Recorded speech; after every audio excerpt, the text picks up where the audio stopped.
Hello guys, आज हम पढ़ेंगे some applications of trigonometry. Okay. तो पिछले लेक्चर में हमने जाना था कि ट्रिग्नोमेट्री के रिलेशंस क्या होते हैं। ओके। और उसकी स्टडी कैसे की जाती है और उसके फॉर्मूलेस क्या थे। तो हमने उन सारी चीज़ों के बारे में जाना।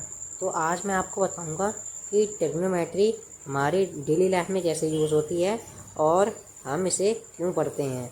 तो सबसे पहला एग्जांपल कि मान लीजिए अगर कोई ह्यूमन बीइंग है और यहाँ से हमारा सन को दिखता है और उसे फाइंड करना है कि इसके बीच में कितना एंगल बन रहा है, तो वो क्या करता है, ट्रिग्नोमेट्री की हेल्प से फाइंड कर सकता है। और चलिए मैं आपको दूसरा एग्जांपल देता हूँ। जैसे कि मान लीजिए हमें सन की डिस्टेंस निकालनी थी, तो हमने अर्थ से कैसे निकाली थी वो हमें ट्रिग्नोमेट्री बताता है। ओके। तो उन सारी चीज़ों को आज मैं आपको बताऊँगा। ओके। तो आज चलिए इसका कॉन्सेप्ट शुरू करते हैं। तो सुनिए, लाइन ऑफ साइट क्या होती है। लाइन ऑफ साइट का मतलब ये होता है कि जब हम किसी ऑब्जेक्ट को देख रहे होते हैं तो हम उसे, जो लाइन बनी होती है उसे हम कहते हैं लाइन ऑफ साइट।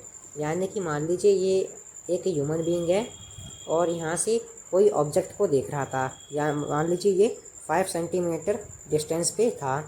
तो इसने क्या किया, अपनी आँखों से इस ऑब्जेक्ट को देखा और जो ये लाइन बनी है इसी को हम कहते हैं लाइन ऑफ साइट। ओके।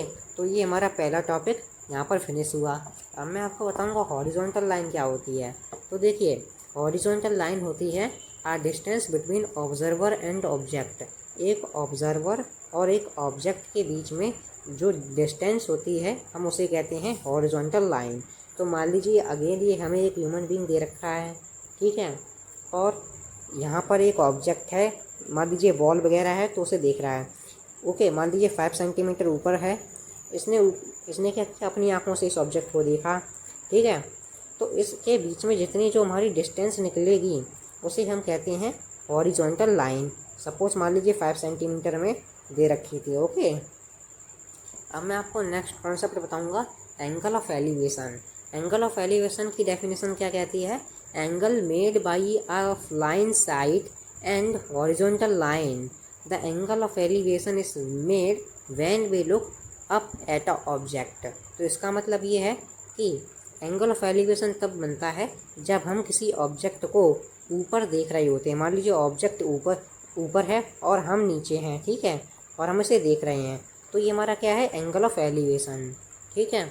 तो ये कैसे बनेगा, मान लीजिए हमारे पास एक अगेन ह्यूमन बीइंग है यहाँ पर और कोई ऑब्जेक्ट ऊपर है इसके और वो उसे देख रहा है, ठीक है। तो ये वाला जो एंगल बना है तो हम उसे क्या कहते हैं, एंगल ऑफ डिप्रेशन। इस थीटा को हम कहेंगे एंगल ऑफ एलिवेशन। एलिवेशन का मतलब होता है ऊपर, यानी कि जब भी किसी आप ऑब्जेक्ट को ऊपर देख रहे हैं तो वो हमारा क्या होगा, एंगल ऑफ एलिवेशन। समझ गए। अब मैं आपको बताऊंगा एंगल ऑफ डिप्रेशन क्या होता है।